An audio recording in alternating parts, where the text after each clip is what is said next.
रोजगार में क्षेत्रवाद की मांग अब राजस्थान में भी तेज हो गई है। पहले सड़कों पर बेरोजगारों ने आंदोलन करके सरकार से इसकी गुहार लगाई थी, लेकिन अब राजस्थान विधानसभा में भी पिछले कई दिन से लगातार ये मामला गूंज रहा है। इसमें प्रदेश के कई जनप्रतिनिधियों ने प्रदेश के उद्योगों में स्थानीय को रोजगार देने की मांग उठाई है। इससे पहले सरकारी भर्तियों में भी प्रदेश के युवाओं को ज्यादा मौका देने की मांग उठाई गई थी। हालांकि फिलहाल राजस्थान में नई उद्योग नीति बन गई है। उद्योग मंत्री परसादी लाल मीणा ने नीति का हवाला देते हुए कहा कि राजस्थान में फिलहाल निजी उद्योगों में स्थानीय आरक्षण को लेकर कोई कदम नहीं उठाया जा रहा है।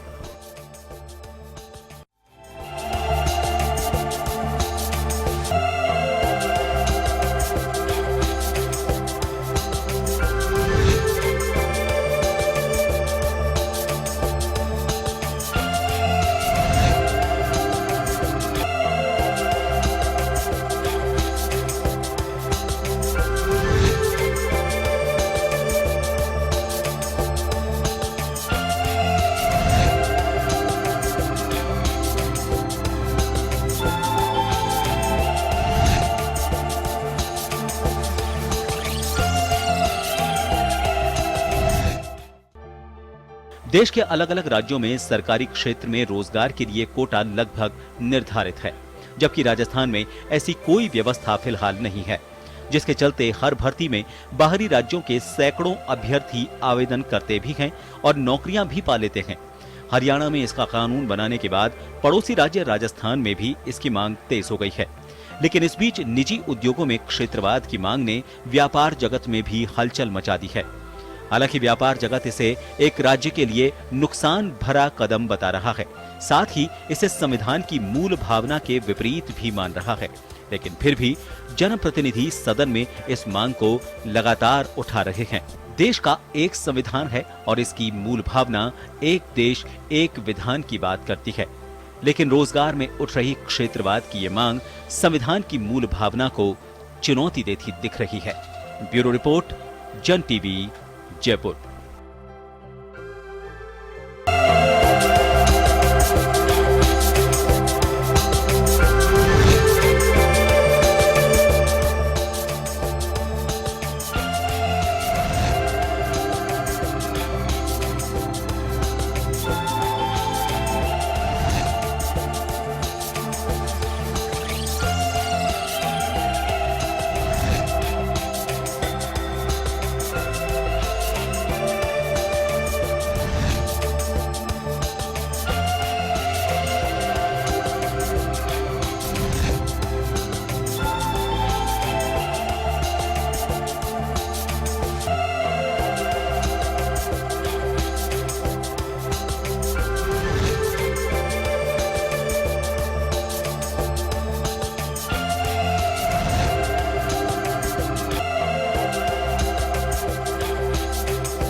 नमस्कार जंटू में स्वागत है आपका। मैं हूं योगेंद्र, आप देख रहे हैं खास खबर। खास खबर में हम बात करेंगे, बेरोजगारी एक ऐसा मुद्दा बन गया है कि हर सरकार के सामने, अभिभावकों के सामने, समाज के सामने बहुत बड़ा संकट है और राजनीतिक दल अपने अपने अंदाज से युवा को बुलाने की कोशिश करते हैं, उस दुखती रग पे हाथ रखने की कोशिश करते हैं, लेकिन एजेंडा किसी का भी हो, सही दिशा में जाना चाहिए।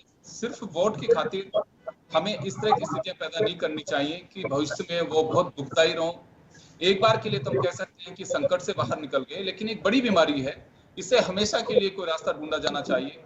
हम बात कर रहे हैं इसी एक मुद्दे की, बेरोजगारी को लेकर के राजनीतिक दल किस तरह के पैंतरे करते हैं। हरियाणा में हाल ही एक अध्यादेश के जरिए कानून बना दिया गया कि अभी कोई भी निजी फैक्ट्री या कोई भी लगाएगा तो उससे 75% लोगों को स्थानीय को रोजगार देना होगा। केवल हरियाणा की बात नहीं है, झारखंड के अपने रूल्स हैं लोकल के लिए, हरियाणा के अलग हो गए, महाराष्ट्र के अलग हैं, मध्य प्रदेश के अलग हैं, बिहार में अलग हैं, पंजाब में अलग हैं। यह बात राजस्थान में भी उठ रही है। राजस्थान में सड़क से लेकर के सदन तक, यानी कि विधानसभा तक, रोज कोई ना कोई 295 के जरिए या नियम 50 यानी कि स्थगन प्रस्ताव के जरिए या क्वेश्चन आवर में ये सवाल जरूर आता है कि सरकार क्या कर रही है। लेकिन आखिर उद्योग मंत्री ने साफ किया है कि निवेश नीति 2019 बनी है राजस्थान में, जो 2026 तक के लिए बनाई गई है, लेकिन उसमें और फिलहाल सरकार के पास में इस तरह का कोई विचार नहीं है कि 75% या 60% या 50% स्थानीय लोगों को रोजगार देने के लिए कोई कानून बनाए। लेकिन बड़ी बात यह भी है कि जब संविधान बना था, पूरे मुल्क को देख के बनाया गया था। ये बात अलग है कि अपने अपने अंदाज से गलियां निकाल रहे हैं राजनीतिक दल या सरकारें। इससे मूल भावना जो है संविधान की, वो जरूर परेशान हो रही है, वो छिन्न भिन्न हो रही है। तो चलिए, यही हमारा एजेंडा और मुद्दा है आज का। हम चर्चा करेंगे। हमारे साथ वरिष्ठ विधिवेत्ता AK जैन साहब जुड़े हुए हैं, वरिष्ठ पत्रकार श्याम सुंदर शर्मा साहब जुड़े हुए हैं, हरियाणा भाजपा के नेता नवीन गोयल साहब हमारे साथ हैं, और राजस्थान कांग्रेस के नेता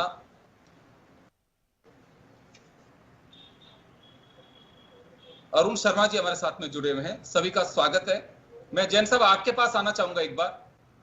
संविधान की मूल भावना जो है, अगर हम उसमें देखें आर्टिकल 16 को, तो मुझे लगता है कि सरकारों को यह छूट कभी नहीं देता संविधान कि आप अपने अंदाज से नौकरियों के लिए अवसर निकाल लें। लेकिन जो कुछ देश में चल रहा है, तो कभी आपको लगता है कि यूनियन गवर्नमेंट या फिर स्वयं कॉग्निजेंस सुप्रीम कोर्ट ले या कोई और एजेंसी ले, लेकिन अगर ऐसे हर राज्य अपने हिसाब से करेगा तो फिर इसे हम क्या कहेंगे? देखिए, हर राजनीतिक दल, हर व्यक्ति की ये जिम्मेदारी है कि वो राष्ट्र को सर्वोपरि माने, संविधान को सर्वोपरि माने, समाज को सर्वोपरि माने। परंतु वास्तव में हमारे राजनीतिक दल, राजनेता सिर्फ सत्ता को सर्वोपरि मान रहे हैं, और इसी के लिए लोगों को खुश करने के लिए, मुस्कुरा करने के लिए संविधान विपरीत न केवल बातें करते हैं, बल्कि विधानसभाओं में और विधान परिषदों में इस तरह के प्रस्ताव भी लेके आते हैं जो संविधान के ही विपरीत हैं। आपने आर्टिकल 16 की बात कही। आर्टिकल 16 जन्म के स्थान के आधार पर, रहवास के आधार पर राज्य सेवा में किसी प्रकार के भेदभाव से इनकार करता है। आर्टिकल 16(3) यह कहता है कि कुछ विशेष मामलों में केंद्र सरकार राजकीय सेवाओं के मामले में डोमिसाइल के कुछ नियम बना सकती है, जिसके तहत कुछ पहाड़ी राज्यों में बने हुए हैं, मणिपुर पर वो सिर्फ केंद्र सरकार बना सकती है, और वो भी ग्रेड 2 और 3 के लिए बना है। ये जहां भी कई बार वोट पॉलिटिक्स के लिए के बात आया है, सन ऑफ सॉइल कंसेप्ट के नाम से डॉक्टर प्रदीप जैन के मामले में ये मामला सुप्रीम कोर्ट ने कहा, और सुप्रीम कोर्ट ने बैडली कंडेम किया। ये संविधान के हम 1 सिटीजन 1 नेशन की बात करते हैं, और ये जो डोमिसाइल के रेस्ट्रिक्शंस लगाए जाते हैं, उन्होंने कहा न तो स्टेट्स को पावर है और न son of the soil concept को हम बढ़ावा दे सकते हैं अगर हम देश को एक रखना। उसके बाद सुप्रीम कोर्ट में सुषमा रेड्डी का मामला ये आया, उसमें भी सुप्रीम कोर्ट ने यही कहा। कन्नड़ा प्राइड के नाम से कन्नड़ गवर्नमेंट में कर्नाटक गवर्नमेंट ने, और मजे की बात है कि ये सरकारें वो हैं जो अपने आप को राष्ट्रवादी सरकारें कहती हैं, और क्या कहते हैं कि हम तो सबसे बड़े राष्ट्रभक्त हैं। राष्ट्रभक्तों की सरकार ने ये प्रपोजल बनाया, पर वहां के एडवोकेट जनरल ने उस पर ऑब्जेक्शन किया कि ये कॉन्स्टिट्यूशन के विपरीत है, ऐसा प्रस्ताव, ऐसा विधान हम नहीं बना सकते। पर उसके बाद अब जैसे राज्यों में एक होड़ सी लग गई है वोट लेने के लिए, और प्राइवेट सेक्टर में जहां पर कि राज्य का कोई हस्तक्षेप नहीं है, वहां के लिए अध्यादेश लाके और कानून लाके से बेरोजगारी अपने आप में एक समस्या है, पर बेरोजगारी को राष्ट्रव्यापी रूप से देखना चाहिए, न कि वो एक विभाजनकारी। ये जितने भी मामले हो रहे हैं, परंतु प्रश्न ये है कि क्या संविधान को मानने की ड्यूटी या संविधान को लागू करवाने का दायित्व सिर्फ न्यायपालिका का है? क्या न्यायिक पालिका के बैठे रह गए आदमी जो अनइलेक्टेड है वो ये तय करेंगे कि संविधान के अनुसार काम हो या नहीं है? जो विधायिका है या जो जीते हुए लोग हैं, क्या उनका काम नहीं है कि संविधान के अनुसार काम करें? ये बार बार जो विघटनकारी काम हो रहा है, जो हम कह रहे हैं कि वन नेशन वन सिटीजनशिप, कोई भेदभाव नहीं, रहवास में कोई भेदभाव नहीं, अगर इस तरीके से बढ़ावा देंगे और विधानसभाएं पर विधानसभाएं आंख मीच कर बिना अपोजिशन के इस तरह के प्रस्ताव किए जा रहे हैं, तो कई बार ये लगता है कि ये राष्ट्र के हित में सोच रहे हैं या सत्ता के हित में काम कर रहे हैं। सत्ता के लिए कोई भी सरकार कितनी गिर सकती है, तो ये कानूनी रूप से तो गलत है ही सही, और ये कॉन्स्टिट्यूशन के विपरीत भी है सारी की सारी बात। जी बिल्कुल, मैं गोयल साहब आपके पास आना चाहूंगा। आप सुन पा रहे हैं मुझे? जी हरियाणा जी सरकार अध्यादेश के जरिए अभी कानून बनाया है कि निजी कंपनियां भी 75% स्थानीय लोगों को रोजगार देंगी। एक बार के लिए तो कह सकते हैं कि वाहवाही लूट लेगी सरकार कि देखिए स्थानीय का कितना ख्याल रखा है, लेकिन हम एक यूनियन गवर्नमेंट भी हमारे यहाँ पे एक संविधान है। अगर स्थानीयवाद का मुद्दा इतना चलता रहा तो फिर इस देश का होगा क्या? देखिए, हर एक चीज के सर दो पहलू हैं, एक नकारात्मक पहलू है, एक पॉजिटिव एक सकारात्मक है।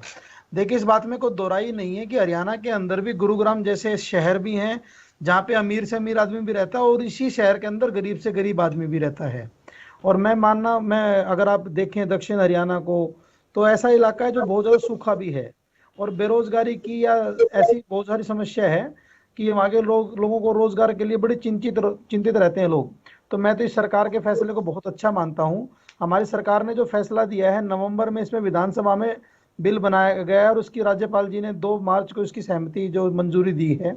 इसमें आप इसको फैसले को ध्यान से पढ़ेंगे तो इसमें ये कोई सिर्फ जिले भर के लिए फैसला नहीं है, स्थानीय का मतलब जिला नहीं है। इसके अंदर जो फैसला है, इसके अंदर बोला गया है कि 10% लोगों सिर्फ अपने जिले के और 65% लोग पूरे स्टेट के। देखिए, इस बात में भी कोई दो राय नहीं है कि ये इसमें कोई ऐसा कहा नहीं गया है कि कोई आपका जो पहले का जो स्टाफ है उसको निकाला जाए, लेकिन जो भी नई भर्तियां होंगी उसमें ये रूल लागू होगा। और इसमें मैं कोई नवीन गोयल साहब, उसमें रूल में तो नहीं कहा गया है, लेकिन स्थानीय जो लोग हैं उसके बाद में जब उनको खुश करने के लिए या उनकी तकलीफ को देख करके सरकार इतनी द्रवित हो गई, तो आगे स्थानीय लोग वहां पे बवंडर करेंगे कि बाहर निकालिए इनको, इनका क्या लेना देना। देखिए हमारी एक मानसिकता हमने बना ली है कि स्थानीय लोग बवंडर ही करेंगे। देखिए, हमारा स्टेट भी तो स्थानीय लोगों के भरोसे चल रहा है। हमारे स्टेट का आप क्राइम देख लीजिए और स्टेटों के बजाय कम है। हमारे स्टेट में आप देख लीजिए खुशहाली का, हमारे स्टेट में जो बाहर के लोग आते हैं उनको भी तो हम अपनी पूरी पनाह देते हैं, पूरी उनको अपना भाईचारा बना करके उनको साथ में रखते हैं। ऐसा कुछ नहीं है, बल्कि मैं कहता हूँ कि और मजबूती आएगी। आप एक चीज और देखिए, मान लिया पानीपत के अंदर हथकरघा इंडस्ट्री है, वहाँ पे उस तरीके का जो इन्वायरमेंट है, वहाँ के लोगों ने वहाँ पे शुरुआत से उसकी शुरुआत देखी है। तो मैं ये मानता हूँ वहाँ की जो पृष्ठभूमि है, वहाँ की जो स्थानीय चीजें हैं, वो लोकल लोगों को और वहाँ के आसपास के लोगों को ज्यादा अच्छे तरीके से पता होती है। और देखिए, लोकल जो आदमी होता है, स्थानीय व्यक्ति होता है, वो तो अगर आप भी, मुझे लगता है आप भी गाँव से पृष्ठभूमि से जुड़े हुए लोग हैं। हम तो जी प्याज रोटी खा करके लस्सी खाते भी गुजारा कर लेते हैं। हमारे पास तो रहने के लिए भी ऐसा कोई हमारे को वो नहीं, हमारा घर है, किराया नहीं लगता।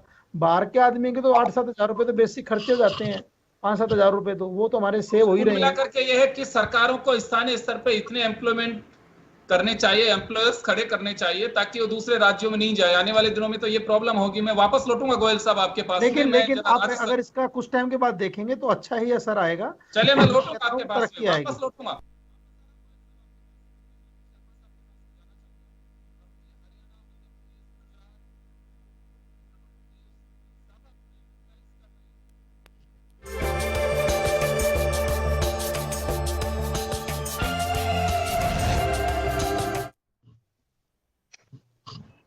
देखिए, एक तो योगेंद्र जी मैं ये कहना चाहता हूँ कि ये जो इस तरीके के मुद्दे उठाए जाते हैं ये काफी संकीर्ण राजनीति का परिचायक है, कोई सी भी पार्टी हो। और ये बहुत डेस्परेशन में ये इस तरीके के मुद्दे उठाए जाते हैं। अगर आपकी मेजोरिटी पूरी है और आराम से सरकार चल रही है तो आप नोट करेंगे इस टाइप के कोई मुद्दे नहीं आते हैं। इसका इतिहास है, मतलब विश्वनाथ प्रताप सिंह ने लेट 80s में मंडल आयोग की सिफारिश किस स्टेज पे उसने ये मुद्दा उठाया, विश्वनाथ प्रताप सिंह जी ने, आपको याद होगा। जब भी कोई राजनीतिक फंसा हुआ महसूस करता है तो वो इस तरीके की पतली गलियां निकालता है जो कि देश के हित में कतई नहीं कही जा सकती।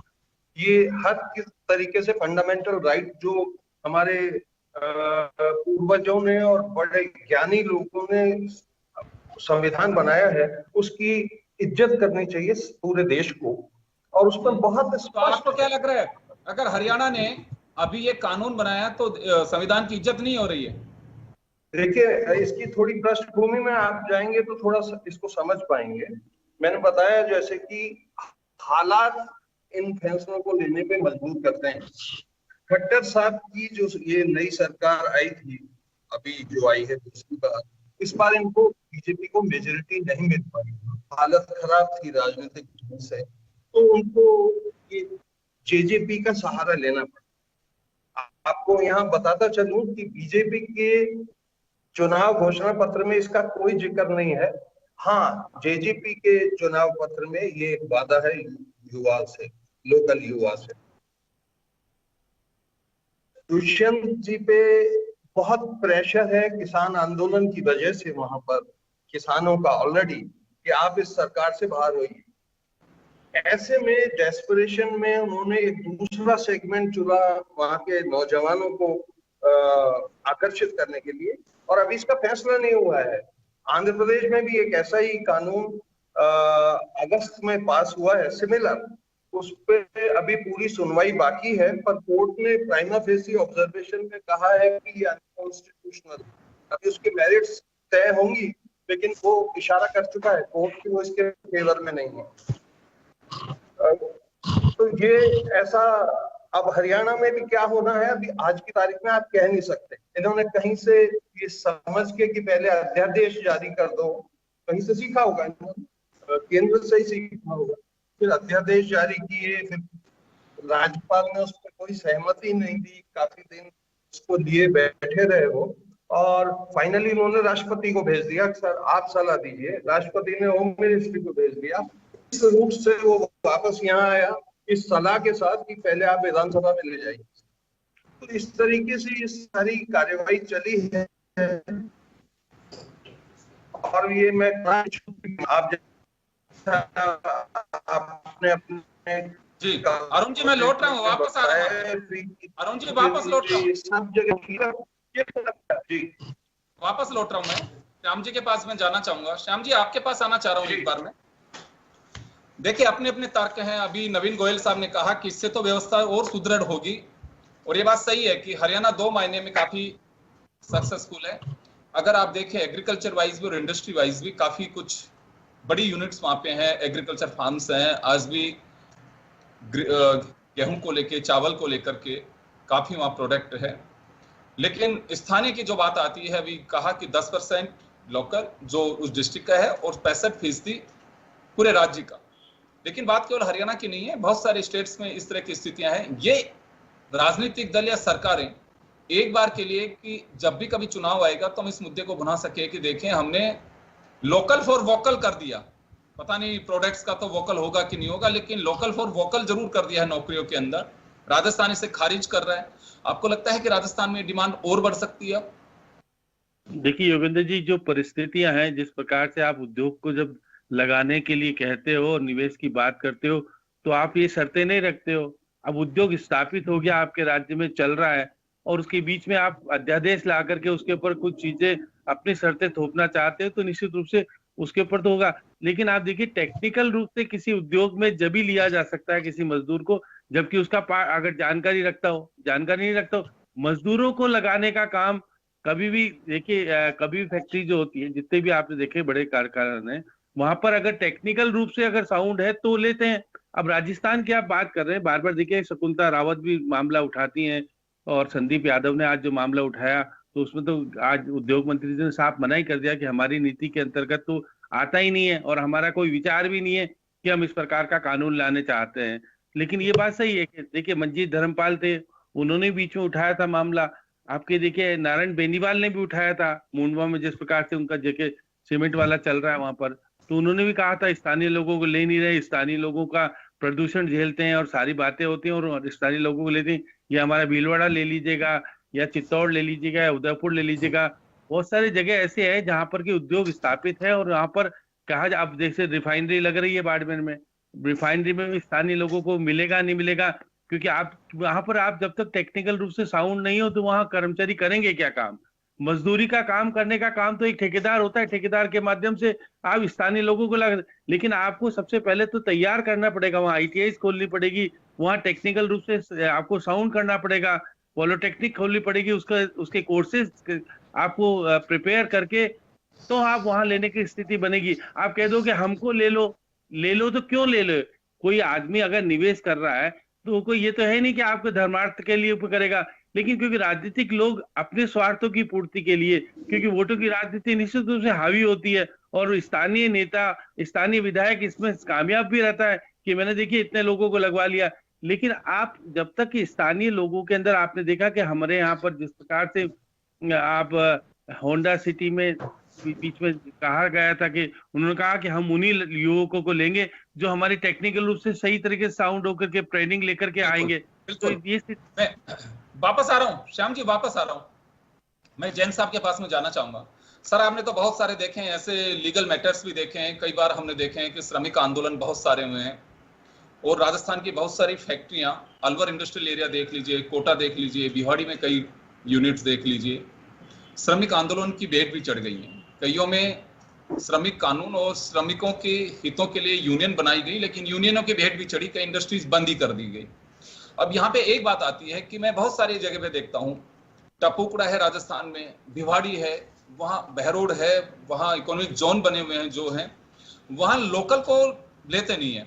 मैंने पूछा एक बार किसी से कि आप क्यों नहीं लेते हैं, कि साहब पॉलिटिक्स बहुत होती है इसमें, कभी किसी नेता के प्रेशर में, कभी किसी नेता के प्रेशर में, कि हम यहाँ पे चैरिटी के लिए नहीं आए हैं, हम इन्वेस्ट कर रहे हैं तो पैसे भी कमाने के लिए आए हैं।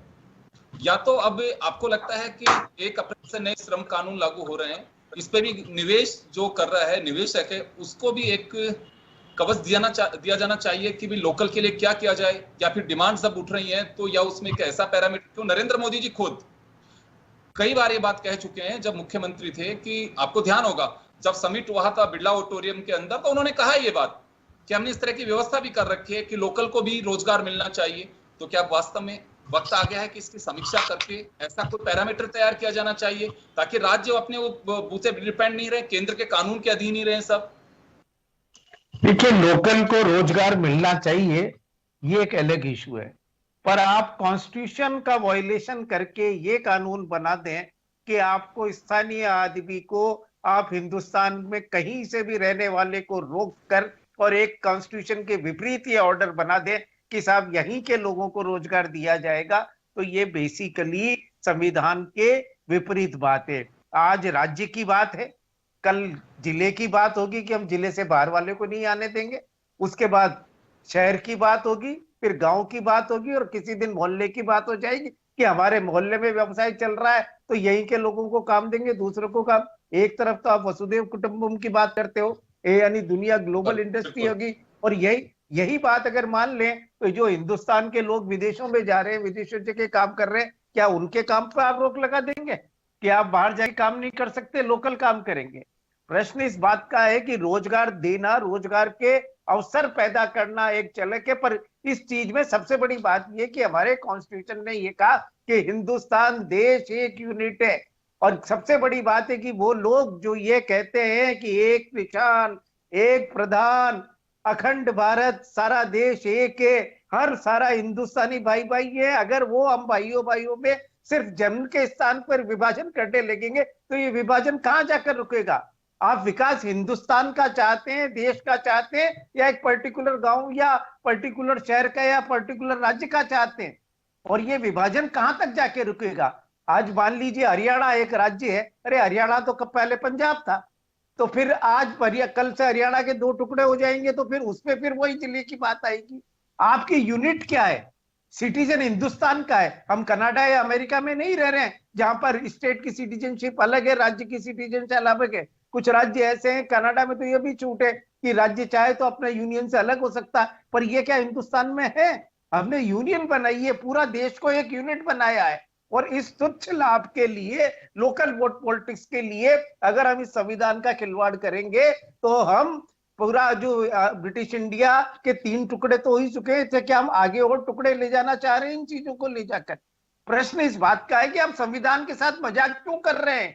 अगर आप रोजगार पैदा नहीं कर सकते तो ये विभाजन क्यों कर रहे हैं? फेल्योर आपकी है, फेल्योर सरकारों की है कि वो रोजगार पैदा नहीं कर सकते, वो अपने लोगों को ट्रेंड नहीं कर पाए, अपने लोगों को एजुकेट नहीं कर पाए कि वो इंडस्ट्रीज में जाकर वहां काम कर ले। तो आप दूसरा रास्ता कि राष्ट्र को राज्यों में इसमें विभाजित करने की बात करने वाले हैं, तो फिर इसका अंत कहां जाकर रुकेगा? तो ये प्रश्न है। अरे राजस्थान का तो सिस्टम रहा, मारवाड़ी तो ऐसी जगह जाकर व्यापार कर रहे हैं पर जहां पर कभी कोई जा ही नहीं सकता था। तो ये लोकल फॉर वोकल होना, वोकल फॉर लोकल एक अलग चीज है। प्रोडक्शन आप कर सकते हैं, करो, पर देश को इन छोटे टुकड़ों में छोटे लाभ के लिए नहीं बांटा जा सकता। जी नवीन गोयल साहब, आपके पास आना चाहूंगा। आप इंडस्ट्री से भी जुड़े हुए हैं, मैं बहुत सारी जगह पे देखता हूं, और जैसे मैंने अभी जैन साहब से भी जिक्र किया, या तो राज्य केंद्र को लिखें कि ऐसी कोई व्यवस्था करनी चाहिए कि लोकल व्यक्ति को भी, जिसकी लैंड जा रही है, जिसका पानी जा रहा है, जिसे पोल्यूशन झेलना पड़ रहा है, वो लोग भी एम्प्लॉयमेंट उनका हो, एम्प्लॉयर इस तरह से तैयार होने चाहिए, या तो ये समीक्षा होनी चाहिए। अगर राज्य अपनी अपनी तरीके से करने लगे तो फिर संविधान का क्या होगा? फिर तो इसे लोकलाइज कर दिया जाएगा। सरकारें ऊपर से बोल नहीं रही हैं अभी। जी देखिए, एक सारी चीजें समझने की जरूरत है। हमारे सर अभी थोड़ी देर पहले बोल रहे थे। सबसे पहले तो मैं बताना चाहता हूँ कि देखिए, हमें अच्छी पार्टनरशिप निभानी आती है, और मैं कहता हूँ कि अच्छा सुझाव तो किसी का भी हो वो भी मान लेना चाहिए। हमारी पार्टी, चलो ये तो एक बहुमत चाहे कम आया हो, लेकिन हमारे पास निर्दलीय भी हैं। आज हमारी मेजोरिटी सरकार में 57 नंबर की है। और दूसरी बात ये है कि इसमें पूरे सदन ने ध्वनि मत से इस बिल को पास किया है। इसको समझने की जरूरत ये है, देखिए कहते हैं ना कि सबसे पहले अपना घर मजबूत होना चाहिए। हम अपना घर मजबूत करेंगे जब तो हम आगे बढ़ेंगे। दूसरी बात इसमें यह है, इसमें कुछ चीजें अलग हैं। ये जो कानून है 50,000 से ऊपर की सैलरी वालों के ऊपर नहीं है। दूसरी बात इसमें यह भी लिखा गया है कि हम आसपास के लोगों को स्किल्ड करेंगे। अगर स्किल्ड नहीं हो सकते तो हम बाहर से लोग ले सकते हैं। दूसरी बात यह कि हमारे हरियाणा में बहुत गरीब से गरीब आदमी भी रहता है। उसको आप एक बात कोरोना का उदाहरण देख लीजिए। अभी पीछे कोरोना आया, देखिए कितनी बड़ी भारी समस्या आई। बिहार के लोगों को पहुंचाना, यूपी, उससे आगे आगे उड़ीसा तक के लोग यहाँ पर रहते थे। कोई भी चीज़ होती है उसके फायदे भी होते हैं। दूसरी बात आपने जो कही कि यहाँ पे लोग गुंडागर्दी करेंगे, अरे इसका मतलब तो रोज ही मर्डर होने लग जाएंगे, ऐसे कैसे करेंगे? हमारी सरकार अच्छा लाइन ऑर्डर देने में सक्षम है। हमारी सरकार में आज की तारीख में काफ़ी हद तक क्राइम कंट्रोल है। दूसरी, हमारी सरकार पूरी वचनबद्ध है कि हम काम करें और यहाँ के लोगों को जो फैसिलिटी हो सकती है दें। देखिए, इस बात में भी कोई दो राय नहीं है, कोई बाहर का आदमी आएगा तो भी कहीं ना कहीं बिजनेस, धंधा, छोटी दुकान के माध्यम से मिलता है। लेकिन मैं कहता हूं कि खाली आदमी क्या करता है? खाली आदमी कहीं ना कहीं या तो ऐब करेगा या कहीं ना कहीं वो किसी न किसी छोटे मोटे क्राइम में इन्वॉल्व होगा। ये बहुत अच्छा फैसला है कि हमारी सरकार यहाँ के युवाओं को मौका दे रही है और उनको स्थानीय रोजगार में काम के ऊपर लगा रही है। हमारा हरियाणा, आप हमारा तो केंद्र सरकार को कर देना चाहिए ये तो, कि राज्यों को छूट है, वो अपने तरीके से करें। देखिए अच्छे सुझाव, जब जनता की एक बहुमत आता है तो हर तरह के बिल बनते हैं, हर तरह के कानून बनते हैं। आप भी अपने सुझाव हमारे केंद्र सरकार को भिजवाएं, हम भी भिजवाएंगे। देखिए, बहुत बुद्धिजीवी लोग बैठे हैं, सब चीज़ों की राय लेकर के ही कानून बनते हैं और सब चीज़ों की राय लेकर के ही आगे उस पर काम होता है। और मैं कहता हूं कि ये अच्छा फैसला रहेगा। हमारे हरियाणा के युवाओं में ना तो बल की कमी है और ना दिमाग की कमी है। हमारा आज का युवा इतना स्मार्ट बिजनेस काम करने में कौन सवाल खड़ा कर रहा है गोयल साहब? इसमें कोई सवाल नहीं खड़ा कर रहा है, किसी की मौका मिल रहा है। मौका मिलना अच्छी बात है ना जी। आज एक बात, एक बच्चा अगर डबल मास्टरी ले ली, डिग्री ले ली, रोजगार ना मिले तो वो हतोत्साहित हो जाता है, वो डिमोरलाइज हो जाता है। और हमारी सरकार ऐसा मौका दे रही चलिए है आ कि रहा हूं इससे आपके बात पास क्या में, होगी। मैं चलिए जी वापस आऊंगा आपके पास में। मैं जी अरुण शर्मा साहब के पास में जाना चाहूंगा। अरुण जी, अभी सुना आपने नवीन गोयल साहब को, और आपने जैन साहब को भी सुना। गोयल साहब का साफ कहना है कि ये तर्क अक्सर भी दिए जाते हैं, राजस्थान विधानसभा में भी विधायकों ने दिए हैं कि भाई लैंड हमारी है, पानी हमारा है, वहां जो पॉल्यूशन हो रहा है फैक्ट्रियों से वो स्थानीय लोगों को के स्वास्थ्य पे पड़ रहा है, तो फिर स्थानीय को रोजगार क्यों नहीं मिलना चाहिए। अभी जैसे नवीन गोयल जी ने कहा कि स्थानीय लोग जो हैं, उन्होंने कोरोना का भी उदाहरण दिया कि कभी पता नहीं क्या हो तो कम से कम स्थानीय जो लोग हैं वहीं के वहीं रह तो जाएंगे।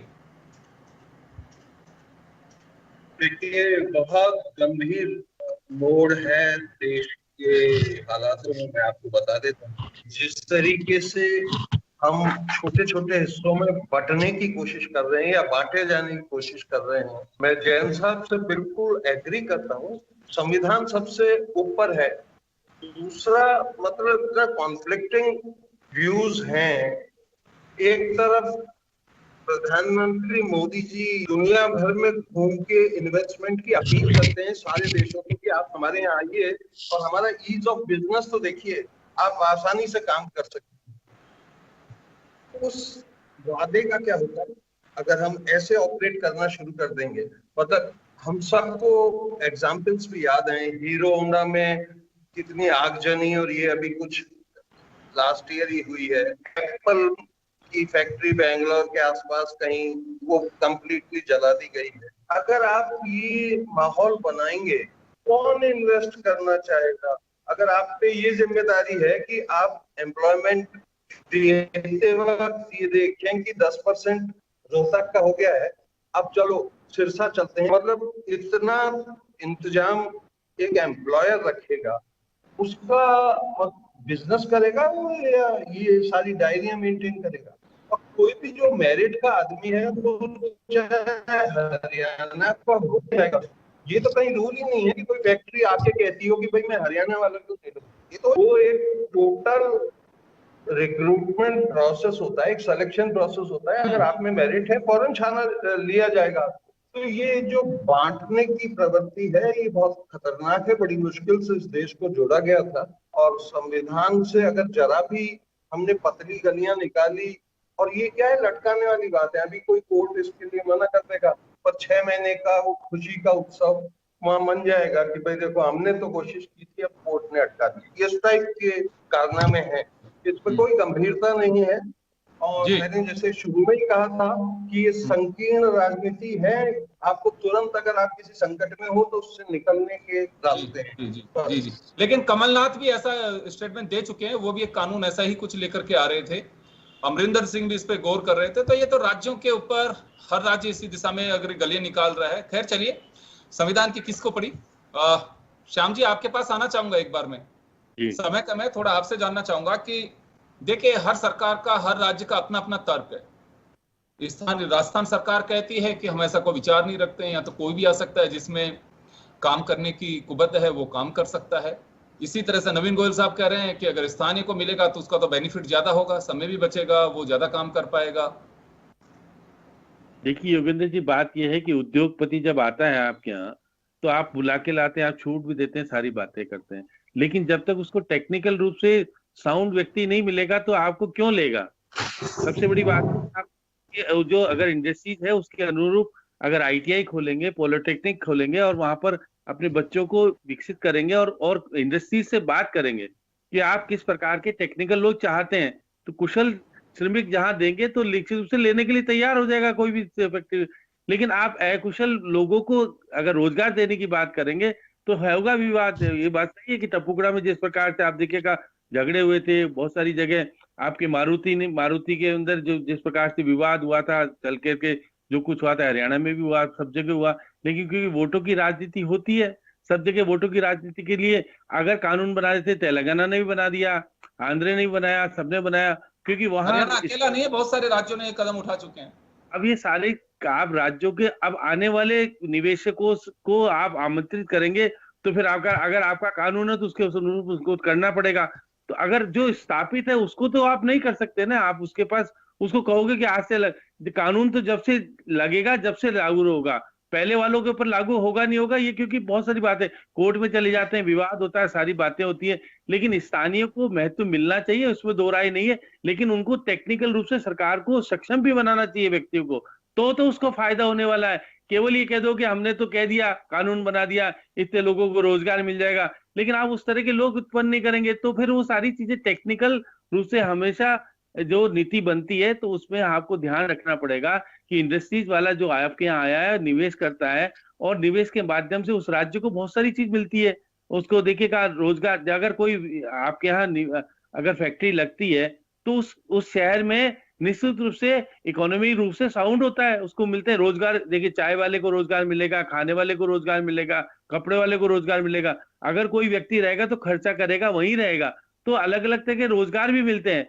लेकिन आप ये कह दो कि हमारे लोगों को रोजगार देने के लिए आपको ये सब चीज करनी पड़ेगी, तो विवाद का विषय बनेगा। राजस्थान में क्योंकि आज उद्योग मंत्री जी प्रसाद लाल ने साफ मना कर दिया कि हमारे यहाँ तो कोई विचार है नहीं। श्याम जी, मैं माफी चाहूंगा, समय का अभाव है, मैं रोकना चाहूंगा तमाम अतिथियों को। हाँ नवीन जी, 30 सेकंड में अपनी बात कह दीजिए, आप कुछ कहना चाह रहे हैं। देखिए, मैं तो आपको ये कहना चाहता हूँ कि कई बार ऐसा होता है, आकस्मिक जो है ना मृत्यु हो जाती है बड़े बुजुर्ग की, तो कई बार तो ऐसा अक्सर देखने को होता है कि मैसेज, आजकल तो चलो मोबाइल का जमाना आ गया, तो उनके जो संतान बाहर जॉब कर रही होती है वो आ ही नहीं पाती हैं। दूसरा, जैसे मैं उदाहरण देना चाहता हूँ खानक का, तो हरियाणा ने तो कानून बनाते वक्त हर पहलू को देखा है, सामाजिक भी देखा है, धार्मिक भी देखा है, राजनीतिक भी देखा है, और वो डिस्टेंस को भी देखा है, कोरोना को भी देखा है।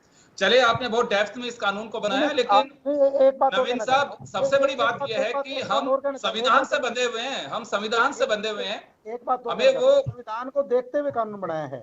कई बार चलिए मैं रोकना चाहूंगा, तो चलिए देखना होगा कि हर राज्य अपने तरह से एक कानून तैयार कर रहा है, क्योंकि बेरोजगारी एक इस तरह की समस्या है कि राज्य सरकारों को और केंद्र दोनों को जवाब देना है। केंद्र चाहता है कि राज्य अपने स्तर पर निपट लें, बहुत अच्छी बात है।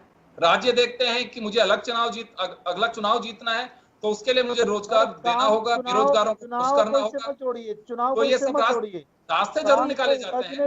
अभी देखना होगा कि संविधान की भावना का क्या ख्याल रहता है, और ये भी विधिवेताओं का कहना है कि अगर कोई कोर्ट जाता है तो इस तरह के मामलों को चैलेंज भी किया जा सकता है, चुनौती दी जा सकती है। लेकिन क्या ये देश संविधान के हिसाब से या फिर विधायिका या फिर न्याय तंत्र के माध्यम से ही चलेगा? फिर ये कहा जाता है कि हर की लिमिट्स बनी हुई हैं। बहुत सारे ऐसे फैसले हैं जो सरकारों को करने चाहिए, लेकिन आखिर अदालत को हस्तक्षेप करके कराने पड़ते हैं। खैर, चलिए देखना होगा। फिलहाल तो यही कह सकते हैं कि हरियाणा ने लागू कर दिया, राजस्थान अभी कोई विचार नहीं रखता है। कई राज्य ऐसे हैं कि जो अपने अपने तरीके से इसे आगे बढ़ा रहे हैं, और होगा क्या ये आप और हम जरूर देखेंगे। बहुत बहुत शुक्रिया आप सभी का। खास खबर में इतना ही दीजिए, नमस्कार।